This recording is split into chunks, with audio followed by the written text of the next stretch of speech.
오늘은 니로 하이브리드를 한번 타보도록 하겠습니다. 지난번에 제가 아이오닉 하이브리드를 타보고 상당히 좀 감명을 좀 받았던 게 있었던 터라 이번에는 어떨지 모르겠습니다. 실질적으로는 아이오닉보다 니로가 더 많이 팔리고 있기도 하고요. 아무래도 뭐 공간 활용성이니 뭐니 뭐 그런 것 때문에 좀 더 잘 팔리고 있는 것 같기는 한데, 아이오닉이랑 비교를 해서 뭐 어떤 게 있는지, 아니면 이제 다른 동종 경쟁사 차량들, 뭐 소형 SUV에 들어가 있는 뭐 트랙스라든가 티볼리라든가 뭐 그런 차량에 비해서 어떤 장점이 있는지 한번 간단하게 대충 뭐 어차피 뭐 전문가가 하는 게 아니기 때문에 간단하게 한번 좀 알아보도록 하겠습니다. 한번 움직여 볼까요? 지금 시동을 걸었는데 굉장히 조용합니다. 뭐 모터로 돌아가고 있는 거니까 그렇겠죠. 그래서 이게 하이브리드의 장단점 중에 하나가, 장점은 이겁니다. 뭐 정차정이 굉장히 조용해요. 모터가 돌아가고 있을 때는 정차정이 뭐 이렇다 할 진동도 진짜 하나도 없고, 소음도 별로 없고, 뭐 별로 없는 수준이 아니죠. 하나도 없죠. 굉장히 조용합니다. 대신에 이제 단점이라고 한다면은 시동이 켜졌는지 모르는 분들이 조금 계셔요. 그러니까 뭐 분명히 차가 시동에 걸렸는데도 이게 켜진 건지 만 건지 해가지고 막 몇 번 눌러보고 그러는 경우도 좀 약간 있고요. 뭐 어떻게 보면은 좀 뭐 우스갯소리기는 한데 그런 분들이 실제로 조금 있으시다고 합니다.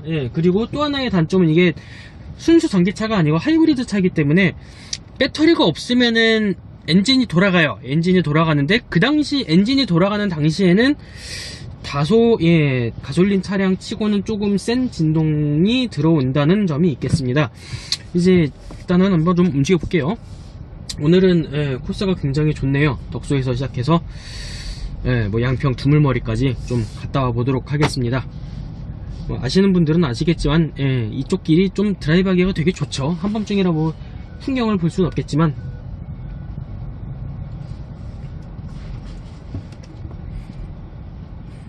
그냥 단순히 드라이브를 하는 길로만 봐도 굉장히 좋은 길이기는 합니다. 이쪽 길이. 충전이 제대로 안 된 건지 벌써부터 뭐 엔진이 개입을 하고 있네요.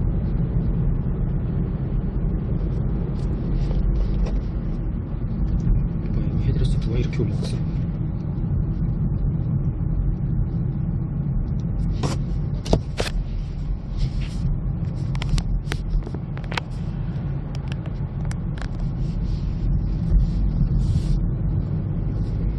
이쪽으로 가는 길이 없구나.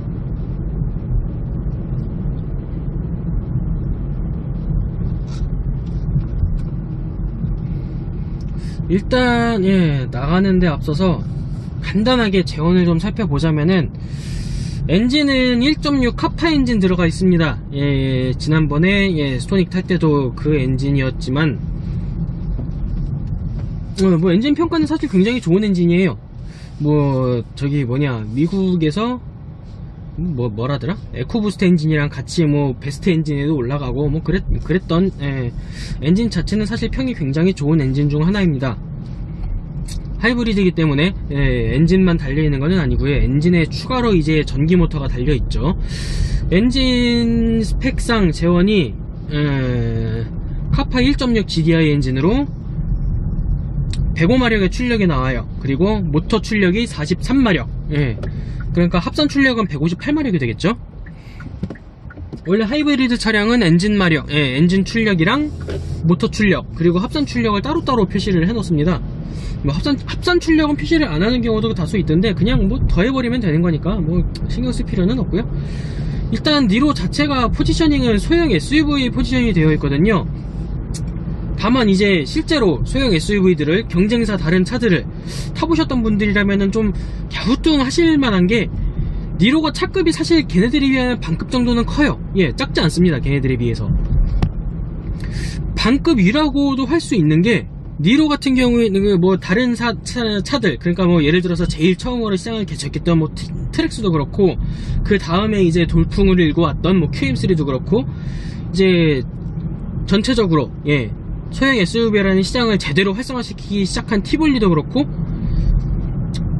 기본적으로 차량들이 크지는 않아요. 뭐 티볼리는 물론 그 중에서는 좀 큰 편이기는 합니다만은 그렇게 큰 편은 아닌데다가 기본적으로 일단 서스펜션도 전류는 맥퍼슨 스트럿에 후륜은 토션빔에 들어가 있는 경우가 많거든요. 뭐 많은 게 아니라 100%죠.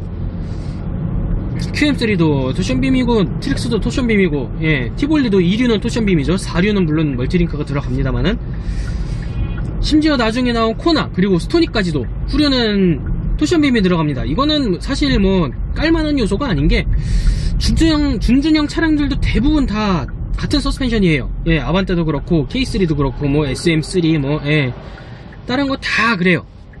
전류는 맥버슨 스트럿이고 후륜은, 예, 토션빔 다 똑같습니다. 그래서 전체적으로 이제 뭐 뒤쪽이 좀 튄다 그런 말을 조금 하기는 해요. 그런데 이제 니로 얘 같은 경우에는 후륜 서스펜션이 기본적으로 멀티링크가 들어갑니다.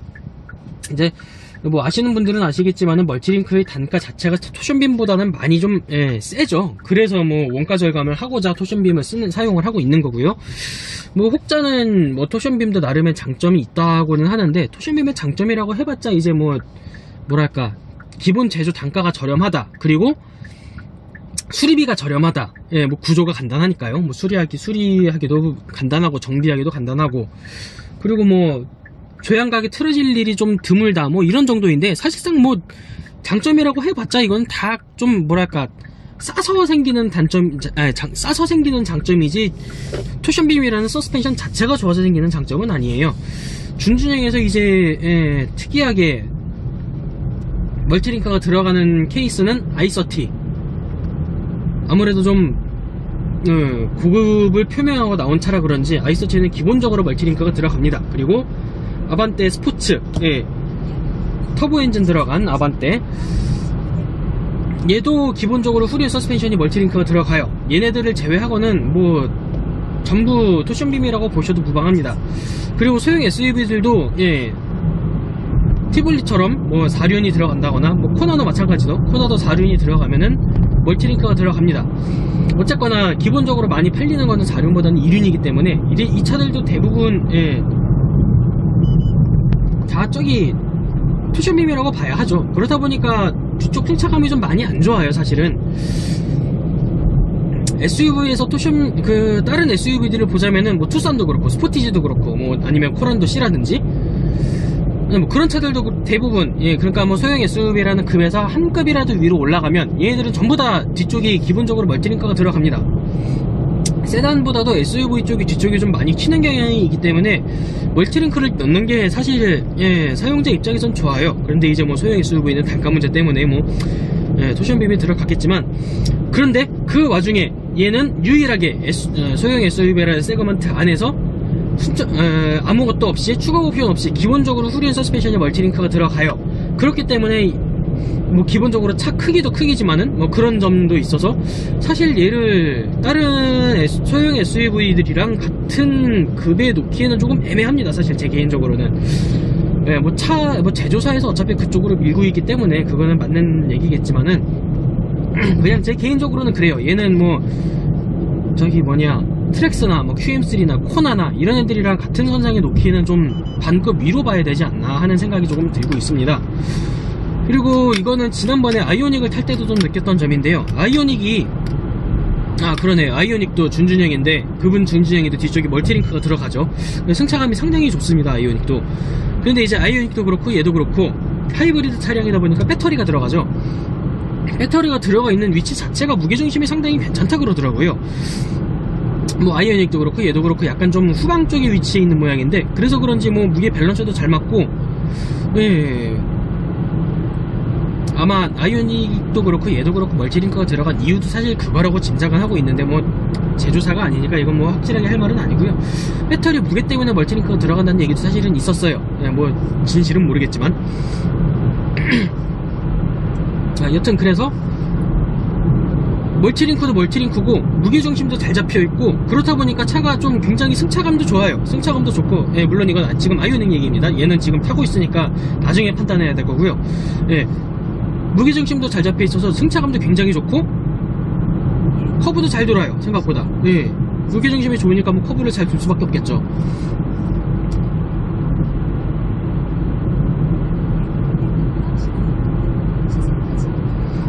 네, 그냥 뭐 지금까지 좀 잡소리를 좀 해봤고요. 네, 야, 한밤중에 저 트럭들 저거 신호 무시하고 가는 거 보세요, 저.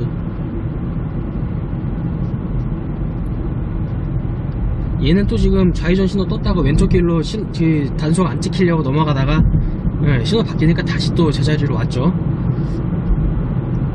대형 화물차 기사님들 뭐 힘든 거는 알고 있습니다만은 뭐 지금 시간도 새벽 4시 15분인데 그것도 지금 휴일인데도 저렇게 운전하시고 계시는 거 보면은 대단하죠. 뭐 힘든 일이기도 하고 그럼에도 불구하고 교통질서는 좀 지켜주셨으면 좋겠다는 생각이 듭니다. 뭐 저도 뭐 규정속도 위반 같은 거 많이 하는 와중에 규정속도 가지고 뭐라 할 생각은 없고, 적어도 이제 신호는 저는 그래도 신호 위반은 안 하는 편이에요. 안 하는 편이 아니라 안 하죠. 안 해야 되고. 이걸 뭐 이런 얘기를 해도 될지는 모르겠는데 어쨌든 과속은 약간 좀 하기는 해도 어차피 제 차는 잘 나가지도 않아서 과속을 별로 안 해요. 이런 길에서 이제 뭐 시속 80km가 제한 속도인데 그거보다는 좀 더 밟는다 이 정도일 뿐이지. 어쨌든 규정 속도는 뭐 그렇다 쳐도 적어도 신호 그리고 방향지시 등 정도는 잘 지켜주셨으면 좋겠습니다. 난폭 운전은 하지 말아야죠. 사고 나면은 본인 손해인데. 일단 한번 다시 시승으로 돌아와서요. 차 자체는 사실 주행소음 자체는 조용해요. 그런데 문제가 뭐냐면은 노면소음이 굉장히 많이 올라와요. 이게 아이오닉도 그렇지만은 이 차도 지금 순정 타이어가 미쉐린 에너지 세이버가 들어가고 있거든요. 제가 이 타이어를 상당히 안 좋아합니다. 아이오닉 탈 때도 느꼈지만은 굉장히 시끄럽고 접지력도 참 안 좋아요. 어떤 정도냐고 하면은 비슷한 소형 SUV들이 많이 꽂혀서 나오는 타이어가 이제 넥센의 그 엠프리치 AH 좀 많이 끼워져서 나와요. 뭐 AH5보다는 윗급인 AH8 이게 많이 끼워져서 나오는데 이 타이어도 사실 좋은 타이어는 아닙니다. 조용하지도 않고 소음이 조금 있는 편이고 뭐 접지력도 그렇게 좋은 타이어는 아닌데 적어도 지금 이 차에 끼워져 있는 에너지 세이버보다는 확실히 좋아요. 소음 면에서도 그렇고 접지력 면에서도 그렇고. 근데 사실 제가 뭐 운전 스타일이 뭐 막 쏘고 막 잡아돌리고 그런 타입이 아니라 가지고 타이어가 좋고 안 좋고를 그렇게까지 뭐 소음에 대해서는 평가를 할 수가 있지만 타이어가 접지력이 좋다 안 좋다 뭐 쫀득하다 뭐하다 그런 거에 대해서는 제가 평가를 사실 굉장히 못합니다. 다른 뭐 전문 리뷰어분들과 다르게 저는 뭐 그냥 자동차랑 전혀 관련 없는 직업을 가진 일반인이고 이것도 그냥 제가 차를 좋아해가지고 심심풀이 삼아 찍고 있는 거고.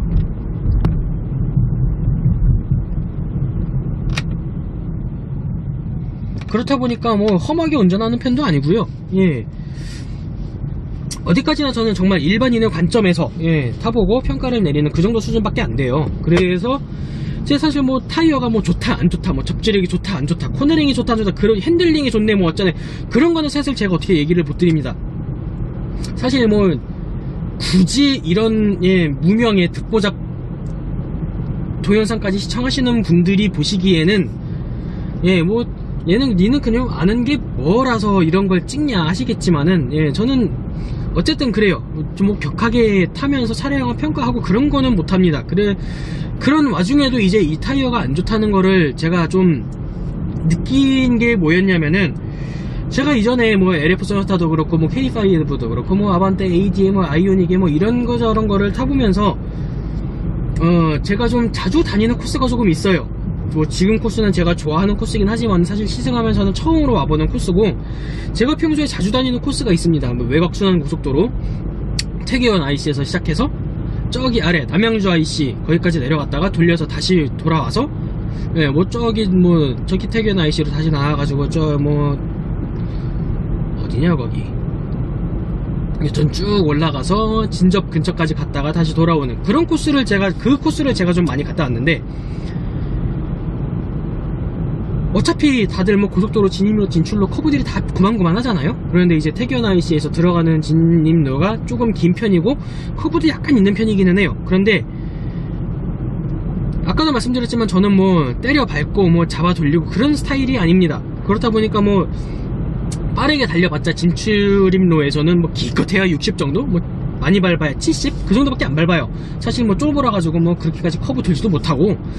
그런데 항상 비슷비슷하게 도는 와중에도 유일하게 타이어가 미끄러지는 막 끼거리는 소리를 들었던 차가 아이오닉이에요. 그러니까 예, 유일하게 에너지 세이버, 지금 이 타이어만 그 소리를 들었던 거죠. 그 소리 듣고 나서 제가 운전이 더욱 소극적이 됐었어요. 그럴 수밖에 없죠. 무서운데 어떡해요. 그렇죠. 어쨌든 제가 이 에너지 세이버라는 타이어를 상당히 안 좋아합니다. 지금도 굉장히 시끄러워요, 사실 타이어가. 차 자체는 방음은 안 돼 있는 편은 아닌데, 예, 뭐 흔히 이제 준준형, 원래는 소형이었는데 얘네들이 나오면서 준준형으로 올라간 투싼이나 스포티지, 그 정도급 방음은 되는 것 같아요. 근데 사실 타이어가 굉장히 좀 시끄러운 타이어라 그렇게까지 조용한 느낌은 사실 별로 못 받고 있습니다. 지금 뭐 엔진음도 뭐 안 밟아서 그런지 별로 많이 들어오는 편은 아닌데, 연비는 굉장히 잘 나오네요. 뭐 도로가 좋아서 예, 뭐 브레이크를 밟고 뭐하고 그런 게 없어서 그렇긴 하지만, 예, 연비가 굉장히 잘 나옵니다. 지금 평균 연비가 19.3km가 나오고 있어요.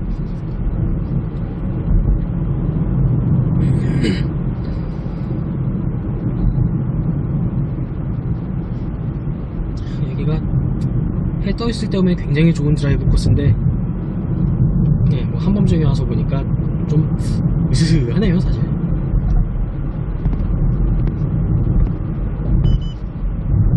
네, 어쨌든요, 지금 차량 자체는 스토닉이나 코나보다는 확실히 승차감은 괜찮습니다. 그렇게까지 나쁘진 않아요. 아무래도 멀티링크가 들어가 있는 데다가, 예, 뭐 배터리 무게 때문에 눌러주는 것도 있어서 그런지 승차감 자체는 괜찮습니다. 나쁘지는 않아요. 뭐 그렇다고 뭐 중형차 정도로 좋다는 얘기는 아니고요. 예, 이 정도 급에서 기대하기에는 상당히 괜찮습니다. 나쁘지도 않고. 예.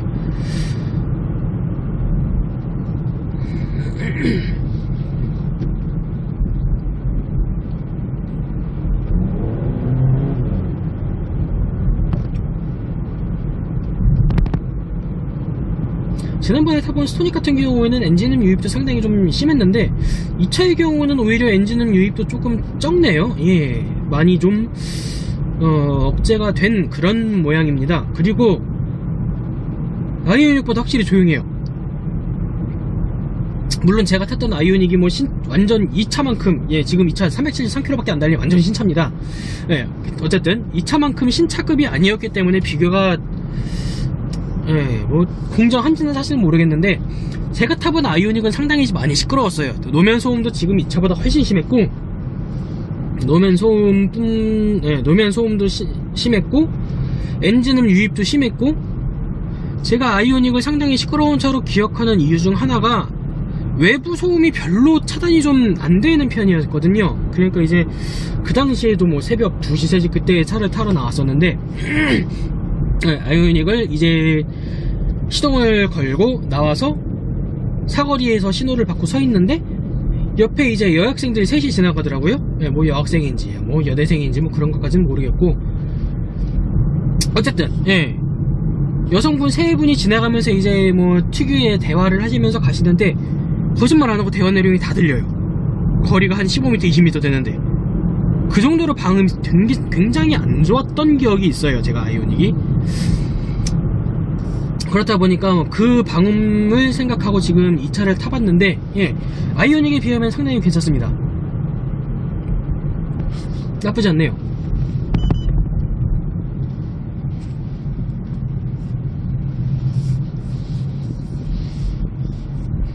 앞에는 지금 티볼리가 한 대 가고 있고요.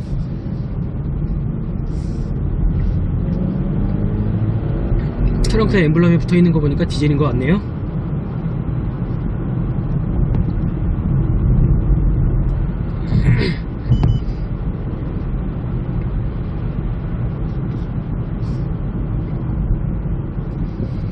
예, 지금 계속, 예, 뭐 급출발, 급제동 같은 거 안 하고 정속으로 잘 가고 있다 보니까 연비가 20을 넘었고요. 20점이 계속 오릅니다. 어마어마하네요, 연비 정말.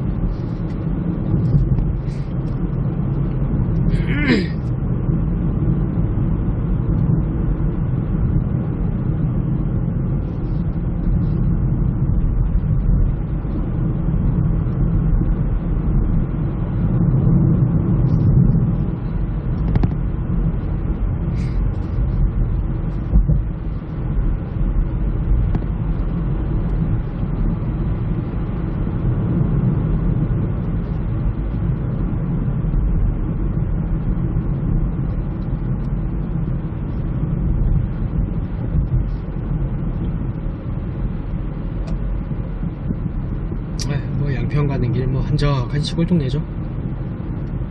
좋네요. 예. 이 집이 옛날에 동치미국 수인가 그 집으로 알고 있는데 아직도 하나.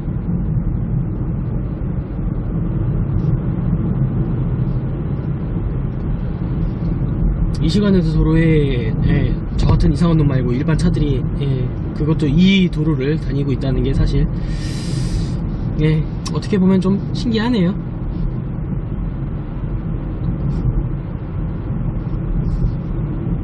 연비가 지금 21km를 넘어섰습니다.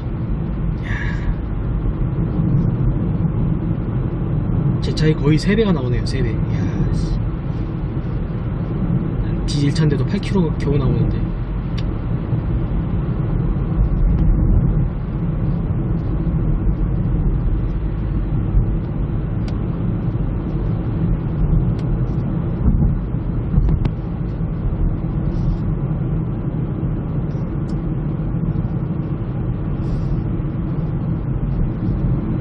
여러모로 차는 상당히 괜찮습니다. 그런데 뭐 이게 급이 낮아서 그렇겠지만 별로 핸들 질감은 좋진 않아요. 플라스틱과 우레탄 사이.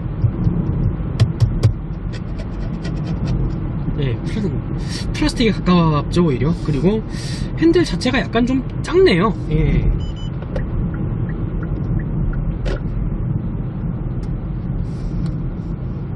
작습니다. 뭐 흔히 이제 집에서 게임할 때 갖고 노는 레이싱 휠 같은 것보다야 크지만 글쎄요, 저만 느끼는 건지 모르겠는데 약간 좀 작은 느낌이 좀 드는데 느낌인지 진짜 작은 건지는 사실 모르겠습니다. 사이즈를 재본 게 아니기 때문에. 그립감이 그다지 좋진 않아요. 가죽이 없다 보니까 땀이 묻으면 상당히 불쾌할 것 같은.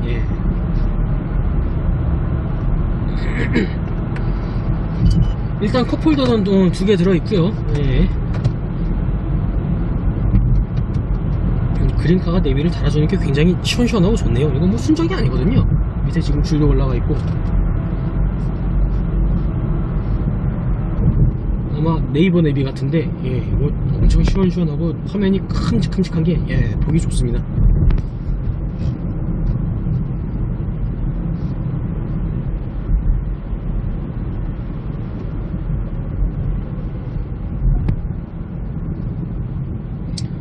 일단 현재 목적지 두물머리 찍은 곳은 현재 도착했고요. 안쪽까지 들어가 볼까? 이쪽이 들어가는데 방지턱이 좀 있어서.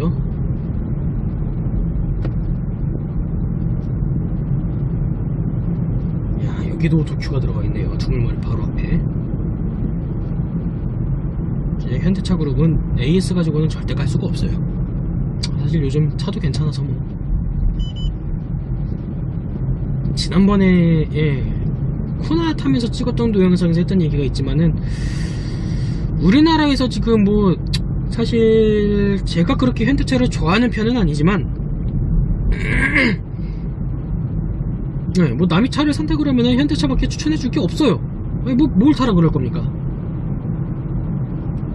유독 이제 중고차 가격에 뭐 많이 신경 쓰는 우리나라 특성상 중고감가 팍팍 떨어지는 뭐 쌍용차는 뭐 싫다 그럴 거고, 그나마 요즘 티볼리나 렉선 스포츠가 잘 나가고는 있지만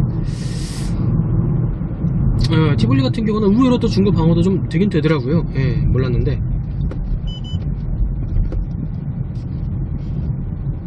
그렇다고 또 뭐 정비성 그지 같은 이런 성차를 추천해 줄 것이냐, 에어컨 필터 하나 가는 것도 정비사들끼리도 폭탄 돌리게 하는 그 차를 그렇다고 지금 또 철수설 나와가지고 있는 대로 떡락한 쉐보레 차를 추천을 해줄 거냐. 물론 이제 GM 본사에서 자금을 투입하면서 살리고는 있습니다만 아직까지도 좀 회의적이기는 해요.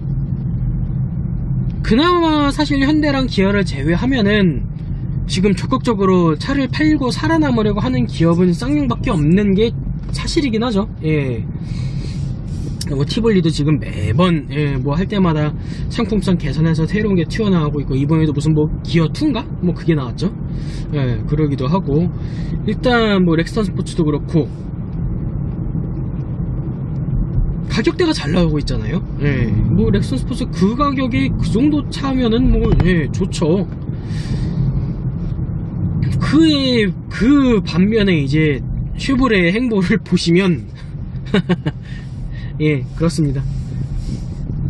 그 크루즈 그거, 예, 뭐 차는 좋다고는 합니다만은 그 가격에 그걸 안 사죠, 사실. 그래서 요즘 길거리에 크루저 보기가 그렇게 힘들고, 르노차 같은 경우는 차 자체를 가지고 장난질을 치는 브랜드라, 예, SM6 그 사실 예, 뭐 자동차 커뮤니티 봐도 대부분 그렇지만은 이게 그만큼 팔린 것 자체에 의문을 가진 사람이 좀 많습니다. 그게 그럴 수밖에 없는 게 스펙상으로 절대 잘 팔릴 차가 아니에요. 그게 차라리 말리부 같은 경우는 뭐 경쟁할 이유라도 있거든요. 말리부는 뭐 가솔린 트림밖에 없고 뭐 터보밖에 없고 그래서 뭐 안 팔릴 이유라도 있는데 차 자체는 나쁘진 않아요. 뭐 인테리어가 거지 같다고는 해도 퍼포먼스 상으로는 그렇게 뭐 안 팔릴 만한 차는 아닙니다, 사실. 근데 SM6는 진짜로 이게 잘 팔릴 이유가 없어요, 차가. 근데 잘 팔려요. 뭐 그 당시에 반현대 사상의 원체, 예, 그게 달했던 때인데다가 뭐 이거저거 겹치는 게 있어서 그랬겠지만, 예, 현대 연구진도 그랬고 그 당시에 현대 연구진들도 그랬었어요. 이게 대체 아무리 연구를 해봐도 왜 잘 팔리는지 모르겠다는 얘기가 나왔었어요. 물론 그 당시에도 이제 댓글 같은 거는 예, 니네가 거지같이 하니까 그러는 거지 막 그러면서 이제 대부분 그 연구진들을 까는 예, 분들이 많았는데 실상 저는 그분들이 이해가 갑니다. 예, 뭐 차에 관심 있는 사람들 입장에서는 정말로 이 차가 왜 잘 팔리는지 이해가 안 갔어요. 예.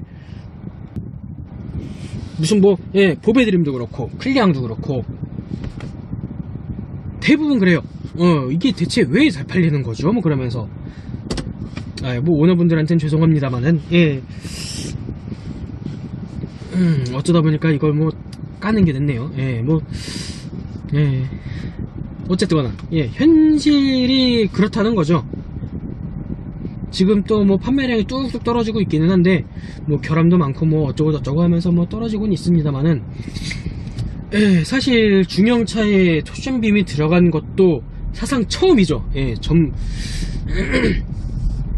그런 데다가 예, 뭐 S링크, 예, 뭐 오류도 많고 어쩌고 뭐 그러고 더군다나 사실 SM6가 제일 욕을 많이 먹었던 거는 AM링크였어요. 그 예, 뭐 어댑티브 모션 컨트롤인지 뭔지 뭐 그랬는데 당장에 프랑스에서 직접 팔리는 탈리스만은 국내에 팔리는 SM6랑 사양이 좀 다릅니다. 포모션이라든가요? 뭐 어쨌든 그렇게 따로 들어가는 게 있어요. 국내에는 그게 안 들어가요. 그런데 가격대는 프리미엄을 받아먹죠. 실상 뭐 K5니 소나타니 말리부니 그런 거랑 비교해서 우위를 점하는 게 없는 차량인데 예, 그래서 좀 예, 욕을 많이 먹었었죠. 어쨌든 뭐 다른 차 얘기는 뭐 예, 여기까지만 하고 예, 일단 지금 중물머리까지 와 있는데 연비가 지금 22.7이 찍혀 있어요. 와, 어마어마합니다. 가솔린 차가 예, 고속도로를 달린 것도 아니고 예, 물론 뭐 정석 중에 하고 연비가 잘 나오는 환경에서 잘 달리긴 했지만 그래도 지금 22.7이라는 연비가 예, 가솔린 차가 나오고 있습니다. 굉장하죠. 예, 뭐 가솔린 차라기보다는 뭐 하이브리드 차라고 해야겠지만 정차 중엔 여전히 조용합니다. 배터리가 지금 많이 차 있는지 어쩐지 지금 이 계기판 위에 보이는 게 요게 배터리 칸인 것 같은데 뭐 안 보이네요. 어떻게 놔야 되나? 예, 뭐 그냥 나중에 계기판 사진 보세요. 예. 여튼 예, 기름칸 위에 있는 모양이 배터리 충전량인 것 같은데 시동 걸 때는 중간에서 한 두어 칸 정도 떨어져 있다가 지금 딱 정중앙에 있습니다. 하이브리드 차량은 배터리를 충전하는 방식이 하나밖에 없죠. 엔진에서 엔진이 돌아갈 때, 그리고 이제 굳이 하나를 더 꼽자면 브레이크를 밟을 때 회생제동이라고 그러죠. 이게 바늘이 보이실런지 모르겠는데 막 밟아서 파워 모드에 가 있다가 브레이크를 밟으면 예, 차지 모드로 쉽게 내려갑니다. 그러다가 이제 차가 정차하면은 차지랑 에코 사이에 들어가고요. 브레이크를 밟으면 저는 사실 이 원리를 몰라요. 이런 게 있다는 것만 알고 있지. 예, 브레이크를 밟으면서 회생제동이라 그래서 예, 또 그 차를 제동시키는 그 힘을 다시 모터로 돌려서 충전하는 그런 게 있다고 합니다. 현대과학의 경이로움이란, 예. 네, 여튼 이제 조금만 더 가보고 이제 복귀를 할 텐데요. 차를 타서 10분까지 빌렸나?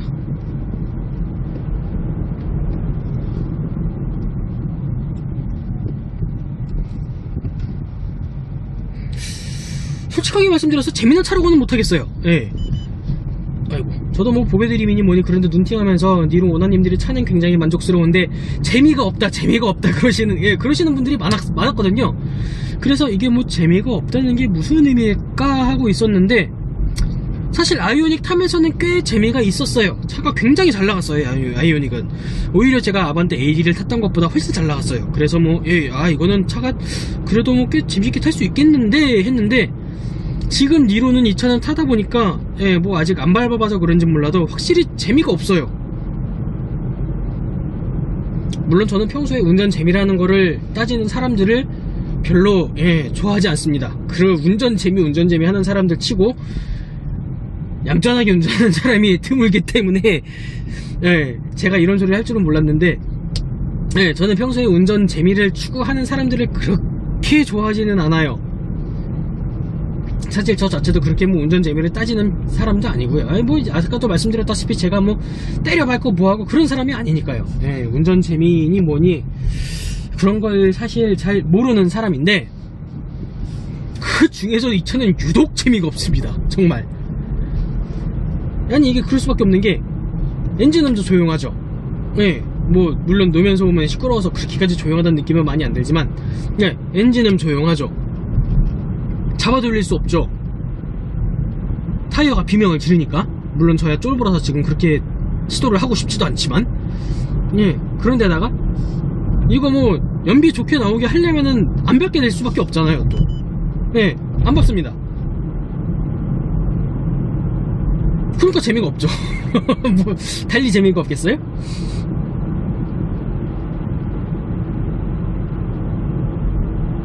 재미가 사실 있을 수가 없는 차라고 생각해요. 저는 있기가 어려운 차죠.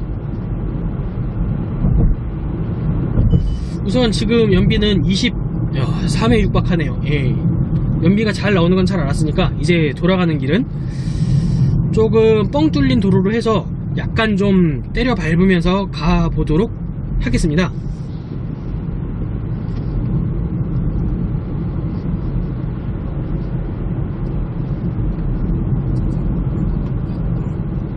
미리 있어야 하고요.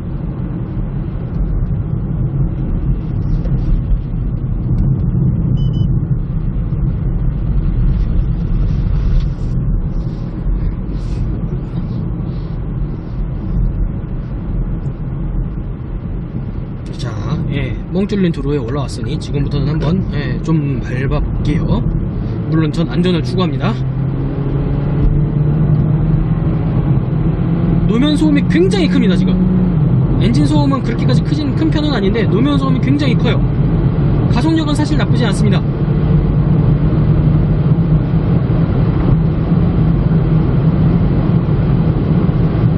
생각보다 잘 나가요. 모터에서 지원해주는 파워가 상당히 셉니다. 좀 많이 시끄럽네요.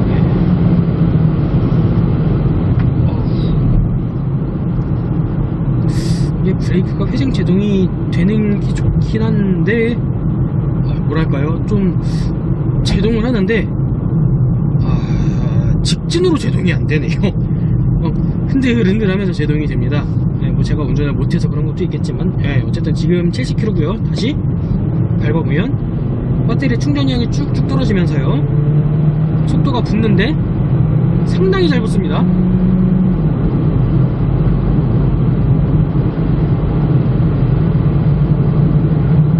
일단 지금은 거의 평지 정도고요. 좀 있으면 오르막이 시작되는데,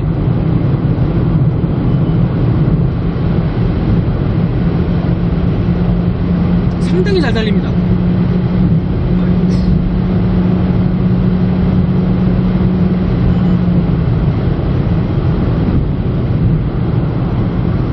물론 지금 이렇게 때려 밟아서 그런지 연비는 6km가 나와 있어요. 야, 근데 이 정도면 이렇게 밟는데도 6km면 잘 나오는 거죠 사실. 예. 그리고 배터리 충전량이 절반이었는데 파워모드가 좀 들어가고 지금 4칸이 확 떨어졌어요. 배터리가 차지하는 비중이 굉장히 큰 것 같습니다, 파워모드일 때. 지금 속도를 줄이고 에코모드에 돌입하고부터 다시 또 연비는 쭉쭉 오르고 있고요. 벌써부터 7km보다 넘게 지키네요.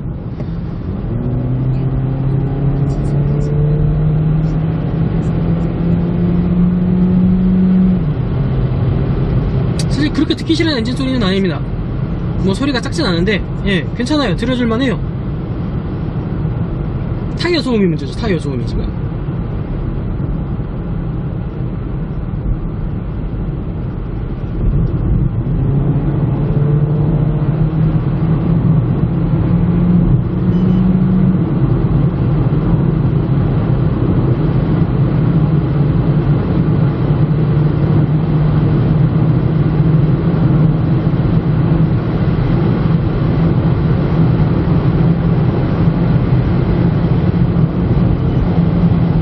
근데 이제 특이한 게 아이오닉은 이렇게 달릴 때 보면 약간 좀 뭐랄까 운전하는 재미라 그럴까요?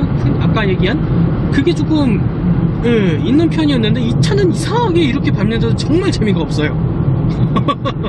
이걸 대체 어떻게 표현을 해야 될지 모르겠습니다. 진짜로 재미가 없어요. 그냥 이동수단을 타고 있다 그 느낌밖에 안 들어요. 심지어 티볼리를 타봐도 어느 정도는 약간 좀 드라이빙의 느낌이라는 게 있거든요. 얘는 정말 없어요. 희한합니다 좀. 저도 지금 좀 이해가 안 갈 정도예요. 왜 이러지? 왜 이렇게 차가 너무 평범하지?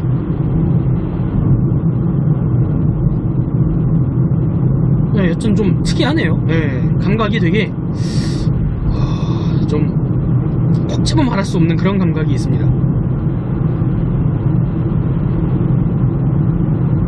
핸들? 시트? 아니 이런 문제일 리가 없는데.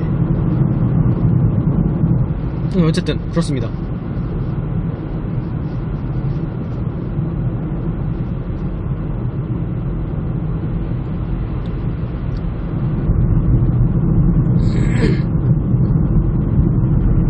제 생각에는 이건 타이어만 바꿔줘도 굉장히 좋을 것 같아요. 물론 뭐 연비에 안 좋아지겠지만 어차피 뭐시 타이어 바꾼다고 이게 연비가 뭐 10km 아래로 떨어질 차도 아니고 이렇게 때려밟고 오는데도 지금 평균 연비가 8km, 9km가 지키고 오는 차인데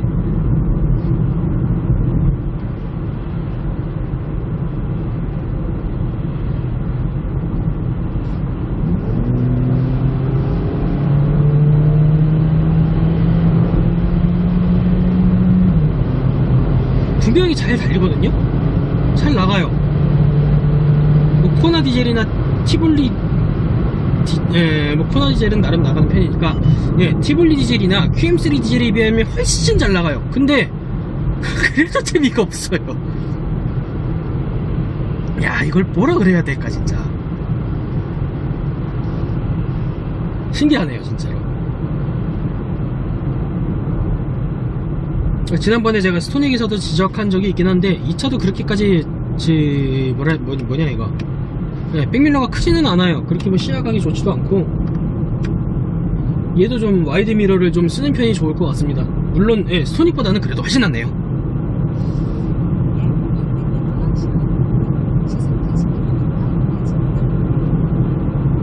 엑셀에 발을 조금만 올라도 바로 파워모드로 들어가고요. 즉각적이기는 하네요.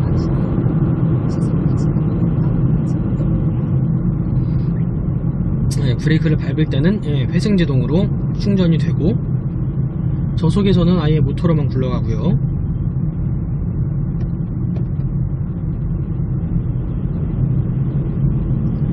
어느 시점부터 엔진이 개입하는 구간이 있는데 뭐 하이브리드를 안 타신 분들이 제일 걱정하시는 부분이 이 부분이죠. 그 엔진이 개입할 때의 이질감? 물론 뭐 결함 같은 거는 떠나서 사실 근데 제가 아이오닉을 타볼 때도 그렇고 지금 이 차를 탈 때도 그렇고 글쎄요 사실 걱정할 수준은 아닌 것 같아요. 뭐 그렇게 뭐 엔진이 바뀔 때 뭐 이질감이 든다든가 그런 거는 사실 거의 없어요. 전혀 걱정할 거리가 아니라고 생각이 됩니다 저는. 괜찮아요. 예.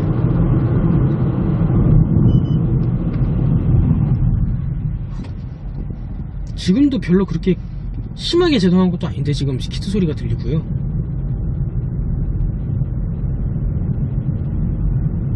다만 제가 아이오닉도 그렇고 2차도 그렇고 하이브리드 차량에서 약간 불만인 게 뭐냐면은 계기판에 RPM 게이지가 좀 같이 있었으면 좋겠어요. 조그맣게라도.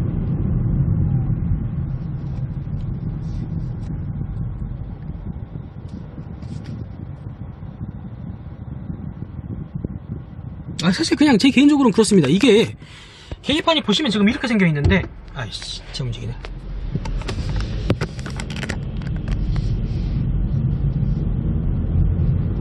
네, 뭐 이따가 다시 말씀드릴게요. 어쨌든 저는 좀 RPM 게이지가 있었으면 좋겠다는 생각이 좀 많이 듭니다. 답답해요, 사실은. 이게 지금 엔진이 개입을 하고 있는 건지 안 하고 있는 건지 경계선에서는 사실 뭐 잘 느껴지지도 않기도 하고, 소리가 들려야 되는데 엔진 소리도 저음은 사실 이렇게 타이어 소음에 묻혀가지고 들리지도 않아요. 차가 방음 수준은 나쁘진 않은데 타이어 소음에서 다 까먹습니다. 완전히. 풍절음도 별로 없거든요, 생각해보기에. 차에 비해서. 아니면 풍절음이 없다기보다는 풍절음도 지금 타이어 소음에 묻혀가지고 제가 못 듣고 있겠죠. 네, 타이어 소음이 좀 많이 심합니다.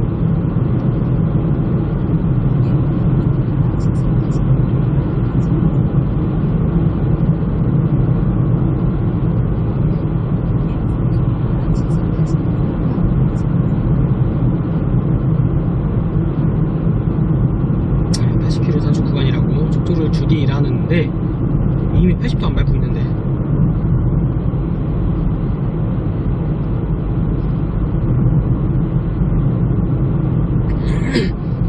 네, 뭐 몇 번 그렇게 때려박을 것 같다고 지금 연비가 그래도 10.4가 나오네요. 경이롭습니다, 하이브리드.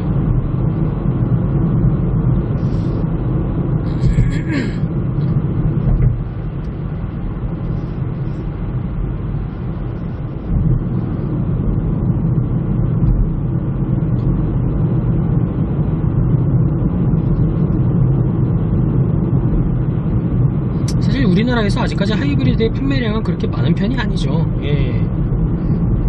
글쎄요, 저라면은 하이브리드를 살 의향 자체는 있습니다. 그냥 제 취향에 맞는 차가 별로 없다 보니까 하이브리드 쪽을 아예 들여다보지를 않고 있기는 한데, 저는 사실 제가 나중에 차량 구매를 염두에 둔다고 하면은 저는 하이브리드를 적극 염두에 두긴 할 것 같아요. 뭐 실제로 살지 안 살지는 잘 모르겠지만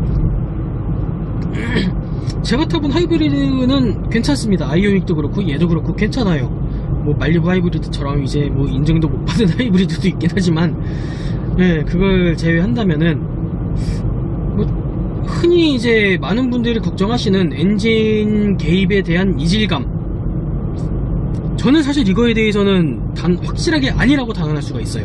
아이오닉도 그렇고 얘도 그렇고 그런 거를 별로 와닿게 느끼질 않아가지고 걔는 신경 안 써도 될 것 같다고 지금 단언할 수 있습니다. 다만 같이 이제 걱정하시는 차후 AS 문제, 이건 좀 골 때리죠. 하이브리드 차 자체가 일반적인 뭐 블루엔진이나 그런 데에서는 볼 수가 없으니까요. 엔진에 관련된 아니면 뭐 단순히 구동계를 제외한 다른 부분, 뭐 라이트라든지 뭐 헤드라이트 문제라든지 아니면 이제 뭐 하체 쪽에 좀 문제가 있다든지, 뭐 단순히 뭐 핸들 규격 뭐 그런 거는 일반적인 데서도 되죠. 근데 가장 중요한 파워트레인 문제에 대해서는 일반적인 오토큐에서 할 수가 없어요. 블루 엔진은 오토큐나. 하이브리드 문제는 무조건 이건 하이테크 반으로 가야 됩니다. 사업소로 가야 된다는 얘기예요. 사업소 중에서도 애지간한 작은 사업소에서는 못 본다는 얘기예요. 그렇다 보니까 AS에서 문제가 될 수밖에 없어요. 그 문제는 사실 저도 이해를 합니다. 그리고 하이브리드가 그렇게까지, 물론 요즘 뭐 아이오닉도 그렇고 니로도 그렇고 얘네들 덕분에 하이브리드가 많이 지금 상용화가 되어 있습니다만, 그럼에도 불구하고 하이브리드 자체가 그렇게 많이 팔리고 있지 않기 때문에 약간 대중적이지는 못해요, 솔직하게 얘기를 해서. 그렇다 보니까 그에 대한 결함 정보 같은 거, 그런 게 좀 문제가 있죠.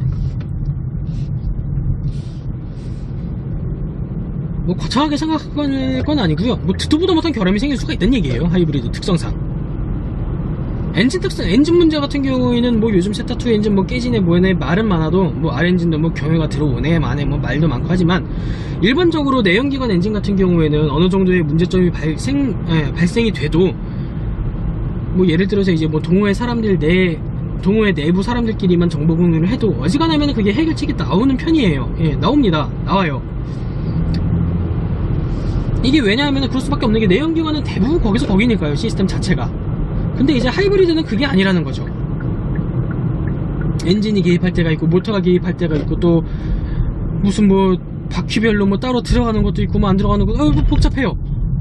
그러다 보니까 결함이나 문제 자체도 불량 자체도 일반적인 내연기관이랑은 달라서 이게 대체 뭔 문제지 하면서 알아차리기도 힘들 뿐더러 알아차린다고 해도 개인 단위에서는 이게 도저히 해결책이 나오질 않아요. 예. 그게 문제입니다. 하이테크 반으로 가면은 뭐 맨날 며칠이 걸릴지도 모르고, 그리고 최근에도 지금 보배드림의 한 건 니로 결함에 대해서 올라온 게 있었는데 회로가 탔죠. 예, 하이브리드 회로가 아예 타버려서 고속도로에서만 주행 중에 2번인가 3번인가가 시동이 꺼지셨다고 하는 분이 계셔요. 뭐 당연히 주행 중에 차가 시동이 꺼지면 안 되는 거지만 시동 꺼진 문제는 사실 전 메이커에서 다 발생하는 문제예요. 뭐 현대에서만 나는 것도 아니고 뭐 기아에서만 나는 것도 아니고 뭐 벤츠, BMW, 아우디 다 생기는 문제입니다. 이거는 어느 한 제조사만의 문제가 아니에요. 예, 물론 뭐 안 생겨야 하는 게 정상인데 비정상이 있을 수는 있다는 얘기죠. 어디가 됐든 간에. 아니 뭐 유명하잖아요. 벤츠도 주행 중에 그것도 그 제일 비싼 S63 AMG가 시동이 꺼져가지고 골프차이로 때려 부수는 사건 유명하지 않습니까? 예. 시동 꺼짐이라는 것 자체는 어느 회사에서도 발생할 수가 있어요. 그런 뭐 요즘 뭐 전자장비가 하도 많다 보니까 뭐 수리를 해줘 봤자 뭐 발생하고 그러긴 하지만 하이브리드는 또 그것도 다르죠 사실. 예. 얘네들이 시동이 꺼지면 정말 답도 없어요. 모터로 일단 초반에 움직이는 애들인데 전기가 안 흐른다는 건 얘는 도무지 방법이 없죠. 더군다나 얘네는 제동 시스템도 회생제동이라 그래가지고 또 뭐 다른 걸 쓰는데 이게 뭐 전기가 관련이 된 건지 아닌지 몰라도 예, 얘네들은 진짜 시동이 꺼지면 더 치명적이죠. 일반 내연기관 차보다. 근데도 그런 케이스가 있어요. 그러면은 뭐 이거를 정말 어떻게 해야 될지. 그분 글을 봤는데 내부 회로가 완전히 뭐 다 타가지고 하이브리드 구동계를 아예 싹 교체를 해야 된다고 하셨더라고요. 일단 뭐 결론이 어떻게 나는지까지 사실 잘 모르겠습니다. 그거를 뭐 수리해가지고 뭐 교체 받고 타시는지 아니면은 그냥 짜증나서 팔아 치우셨는지는 모르겠습니다. 뭐 사간 사람은 또 뭔 죄를 하나요? 어쨌든 그렇게 됐다는데 뭐 사실 모르겠습니다. 뭐 하이브리드에 대한 불신감이 아직까지도 그런 문제에 대해서 더 속수무책이기 때문에 생길 수밖에 없다는 거는 저도 인정을 하는 바죠. 대신에 이제 뭐 아는 분들은 아시지만 하이브리드 차량 자체가 타시는 분들한테는 만족도가 상당히 괜찮아요. 뭐 아예 하이브리드 전용 모델로 나온 뭐 니로나 아이오닉이 아니더라도 그 뭐 K5 하이브리드도 있고 뭐 소나타 하이브리드 있고 그랜저 하이브리드도 있고 K7 하이브리드 있고 그런데 그런 차량들을 타시는 분들 대부분이 만족도는 상당히 괜찮더라고요. 뭐 결함 문제만 아니라면 사실 뭐 만족도 얘기하는 데 있어서 결함은 배제하고 보는 게 맞죠 사실. 결함이 없는 차를 기준으로 만족도를 평가해야지 결함이 있는 차를 가지고 결함 때문에 만족도가 낮아요. 이건 좀 아니라고 생각을 합니다. 물론 뭐 당연히 만족도는 안 좋겠지만 결함이 있으면은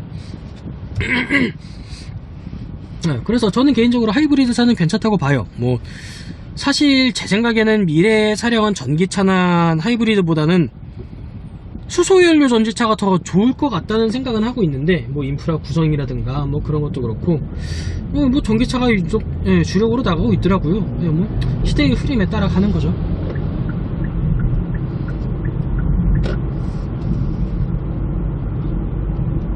그리고 이제 가장 많이 걱정하시는 배터리 부분에 대해서는 제가 알기로는 평생 보증이라고 알고 있는데요, 아니던가요? 평생 보증이면 굳이 이걸 뭐 무서워할 필요가 있나요? 평생이 아니라도 아마 10년 보증인가 그렇게 하고 있을 텐데, 요즘식 내연기관차도 10년까지 안 타고 팔아 치우는 분들이 허다한 마당에 하이브리드 배터리 보증 10년이면은 뭐 탈만하죠.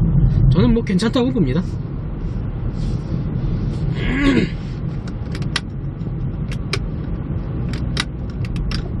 물론 결함이 없다는 전제 하에.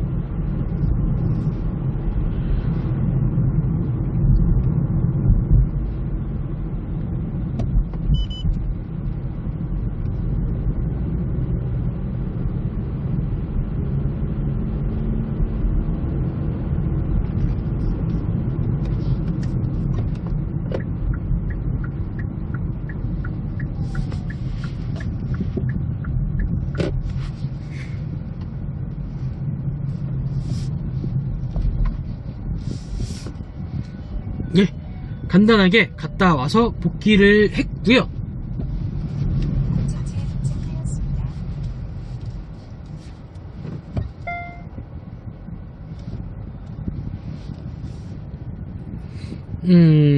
네, 시동 끄고 반납하기 이전에 살짝 실내를 잠깐만 간단하게 좀 훑어볼게요.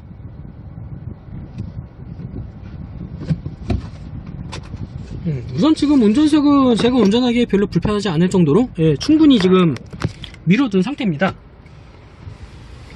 딱히 뭐 제가 키가 작기도 하지만은 그걸 감안해도 그다지 불편하지는 불편하지는 않을 정도로 하고 있어요. 좁지는 않습니다. 좁지 않습니다. 괜찮아요. 그리고 거치대가 되게 안 떨어지네요.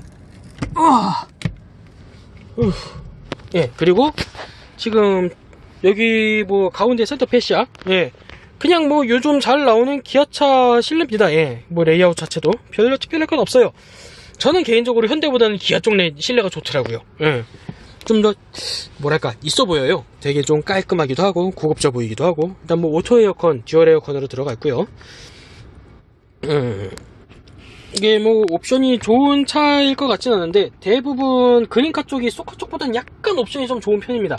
지금 그린카를 빌려가지고 쓰고 있는 거고요. 지금 6시트 운전석, 조수석 3단으로 들어가 있고요. 뭐 높은 옵션은 높은급은 통풍시도 들어가 있겠죠. 그리고 지금 여기 시거제기 포트가 2개가 달려 있어요.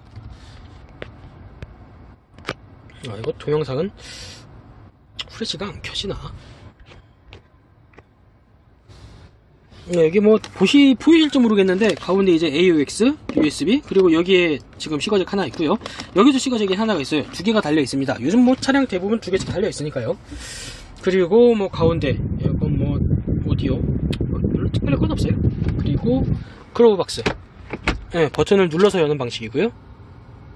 열면 이게 문제네요. 글로브 박스 안에 지금 조명이 없어요. 뭐 중요한 거는 아니긴 하지만 소소한 그런 이런 배려는 약간 아쉽죠. 그리고 이쪽을 보시면은 지금 전조등 조사각 조절 장치가 있습니다. 내리면 내려가고 올리면 올라가고 꽤 많이 올라가요. 뭐 사실 내려서 쓸 분은 별로 없겠지만 이 정도면은 야 조사각 되게 높네요 사실 이 차. 그리고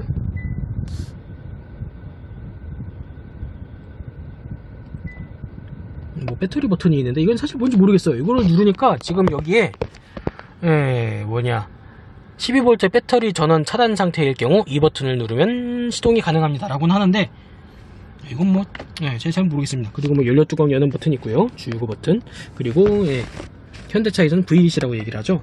VDC 켜고 끄는 버튼입니다. 이게 그냥 구동력 제어를 끄는 게 있고요.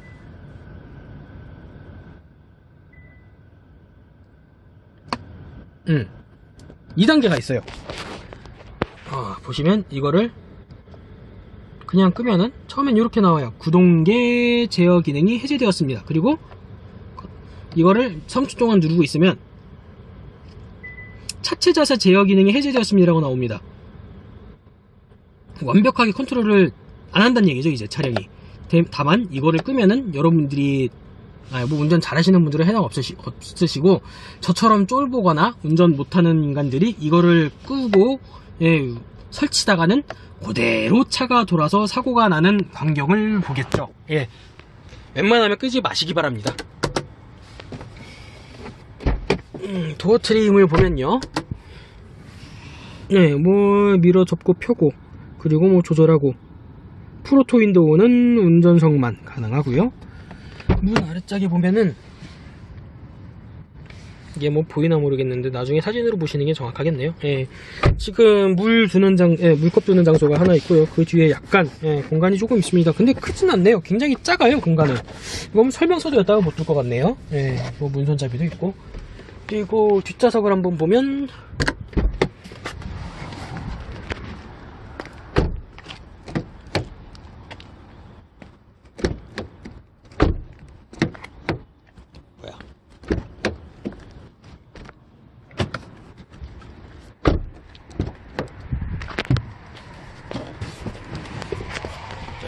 저는 이게 운전석 문만 열면 다른 데가 다 열리는 줄 알았더니만 같이 안 열리네요.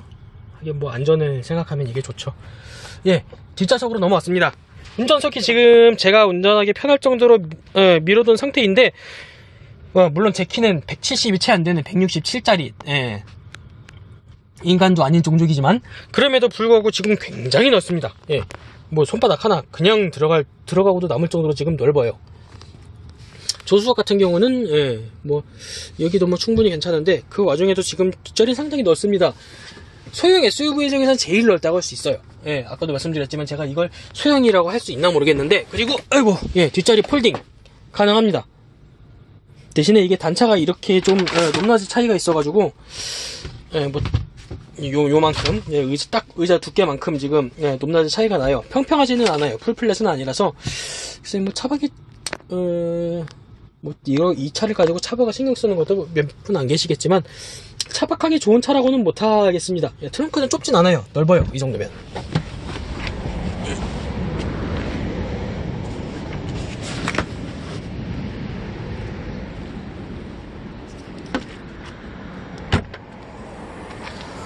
트렁크를 보시면은 뭐 상당히 넓죠. 이 정도면 엄청 넓어요.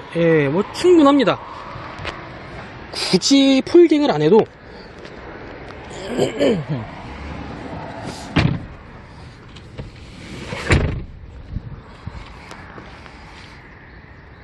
굳이 폴딩을 안 해도 지금 뭐 어지간한 분들은 뭐 유모차라든가 아니면 아이들 짐 같은 거 때려 넣을 정도는 충분히 돼요. 이 정도면 충분합니다.